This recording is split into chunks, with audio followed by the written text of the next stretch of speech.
Midnight Whispers. When the Thompsons found the sprawling Victorian-style home listed at a price well below market value, it felt like a miracle. The family of four, Mark, Emily, and their two children, Claire and Ben, had been desperate to escape the cramped apartment they'd outgrown.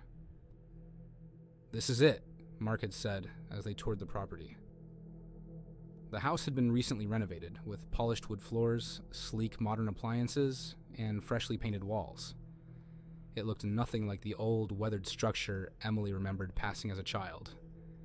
She had grown up in this town and swore the house once had broken windows and overgrown weeds. "Are you sure this is the same house?" she asked the realtor, her unease brushed off with a polite laugh. Months later, they moved in. The first few weeks were uneventful, filled with unpacking, arguments over furniture placement, and late nights decorating the kids' rooms. The basement, however, remained untouched. "It's just storage," Mark had said when Emily suggested organizing it. Clara, 8 years old and ever curious, had once peeked inside the basement door. She came back pale-faced. "There's something wrong with it, Mommy," she whispered. Emily dismissed it as a child's imagination, until the first night it happened. It began as a faint sound, like whispers carried on the wind. Emily woke, certain she'd heard voices. She nudged Mark, but he mumbled something incoherent and rolled over. She tiptoed into the hallway. The sound was louder now, coming from below. Creeping down the stairs, she paused at the basement door. The whispers stopped. She turned the knob, but the door wouldn't budge. In the morning, Mark dismissed her story. "Old houses make noise, probably the pipes." But the whispers returned, every night at midnight. They grew louder, and sometimes there were the faint thuds, like footsteps. Claire and Ben began waking up crying, complaining of bad dreams. "I saw someone at the window," Ben said one morning. "In the basement." Mark laughed nervously. "You can't see the basement window from your room, buddy." Emily wasn't so sure. Weeks passed, and the family started noticing odd things. Lights flickered even though the wiring was new. Objects weren't where they'd been left. The air near the basement door was always cold, no matter how high they turned the heat.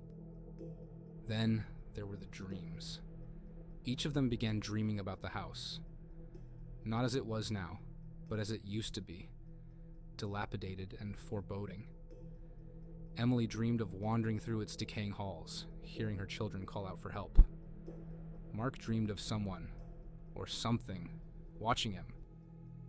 Clara woke up screaming one night, insisting she'd seen a man standing at the foot of her bed.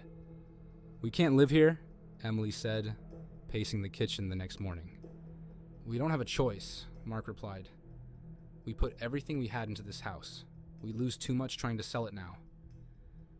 "But the kids, they're just scared of the new place," Mark interrupted. "They'll adjust." Emily wasn't convinced, but what could they do? One night, the noises were too loud to ignore. Emily and Mark stood together at the basement door. "We have to check," Emily whispered. Mark hesitated, but nodded. He grabbed a flashlight and opened the door. The steps creaked as they descended, and the air grew colder with each step.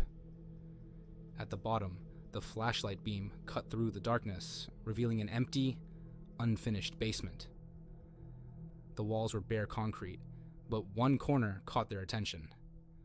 Scratched into the floor was a crude circular carving.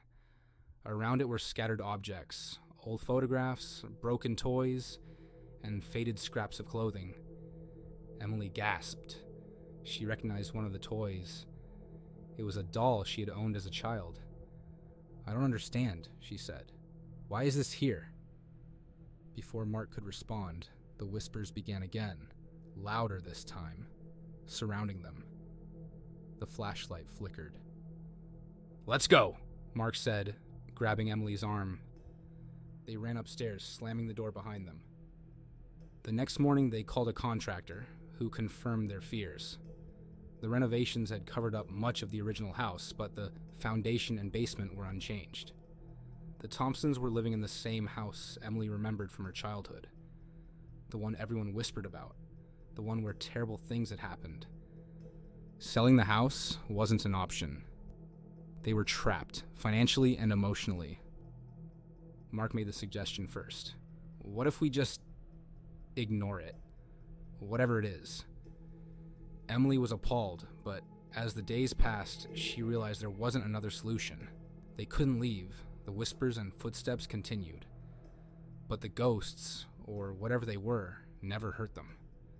Claire and Ben learned to sleep through the noises. Emily and Mark avoided the basement entirely. Over time, the family adapted. The whispers at midnight became background noise, as normal as the creak of the floorboards or the hum of the fridge. The house had claimed them, but they stayed.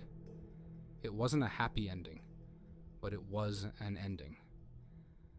And in this house, that was enough.